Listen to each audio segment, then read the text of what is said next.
আচ্ছা দাদা, বলছি আপনারা কি ধান নিয়ে চলে যাচ্ছেন? ধান নিচ্ছে না?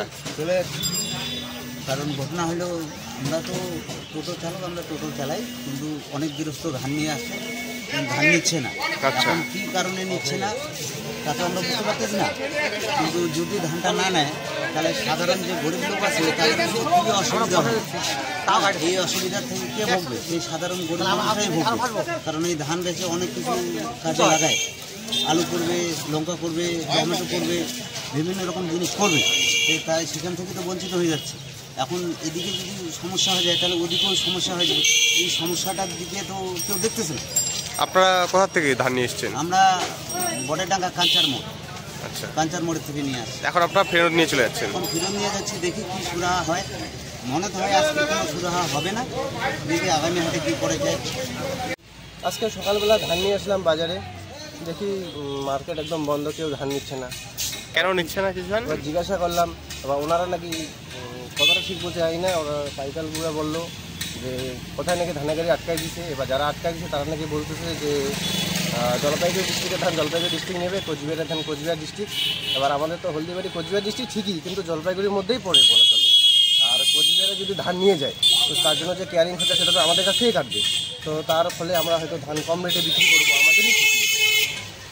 এখন আপনারা কি যাচ্ছেন? আমরা চাচ্ছি আমাদের ধানটা নেওয়া হোক, কারণ সামনে কৃষিকাজ করতে হবে, তার জন্য সার আরও অন্যান্য মজুরকে পয়সা দিতে হবে, তাহলে তো আমরা সমস্যায় পড়ে যাব না। আপনি কোথা থেকে এসছেন ধান? আমার বাড়ি পাঠামপাড়া। কি না আপনার? আমার নাম লক্ষণ শর্মা। হলদিবাড়িতে ধান কেনা বেচাকে কেন্দ্র করে আজ সকালে চরম বিশৃঙ্খলা সৃষ্টি হলো। সকালে পাইকাররা ধান না কেনায় চরম ভোগান্তির মধ্যে পড়লেন বিক্রেতারা। দূর দূরান্ত থেকে ধান বিক্রি করতে এসে শেষমেশ সেই ধান নিয়েই বাড়ি ফিরে যেতে হলো তাদের।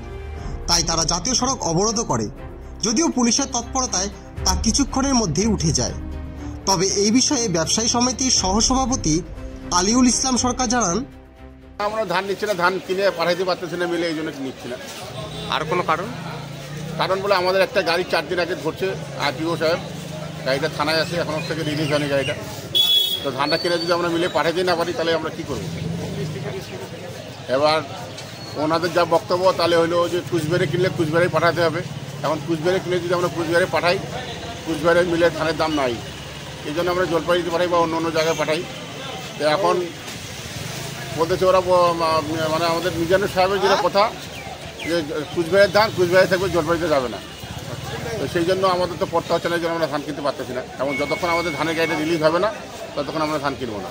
আপনার নাম এবং পরিচয়? আমার নাম আলিউল ইসলাম সরকার, আমি ব্যবসা সমিতির সহসভাপতি। আমাদের প্রতিনিধি অবশ্য আরটিও সাহেব মিজানুর রহমানের সাথে কথা বললে তিনি ফোন মারফত আমাদের জানান যে গাড়িটা আটক করা হয়েছিল তার ট্যাক্স, ফিটনেস, পলিউশন ফেল এবং তার সঙ্গে গাড়িটি ওভারলোড ছিল, তাই গাড়িটিকে আটক করা হয়েছে। ছাড়াও গাড়ির মধ্যে যে মাল ছিল তার প্রপার চালানো ছিল না, তাই সেই বিষয়টি ফুড কন্ট্রোলারকে ট্যাগ করে দেওয়া হয় বলে তিনি জানান।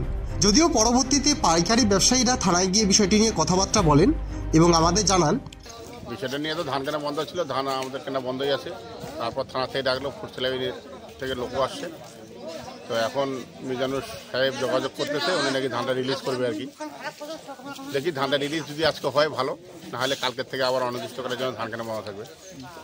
যদি ধানটা ভালোভাবে রিলিজ হয় তাই আমরা আমাদের ইসে উঠাই নিব, আর যদি ধান রিলিজ না হয় তাহলে কালকের থেকে আবার লাগাতার আন্দোলন চলবে এবং ধান কেনা বন্ধ থাকবে।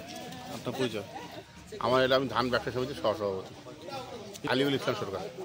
আপনারা দেখছেন নর্থ বেঙ্গল সমাচার, উত্তরের বার্তা, সত্যের পথে।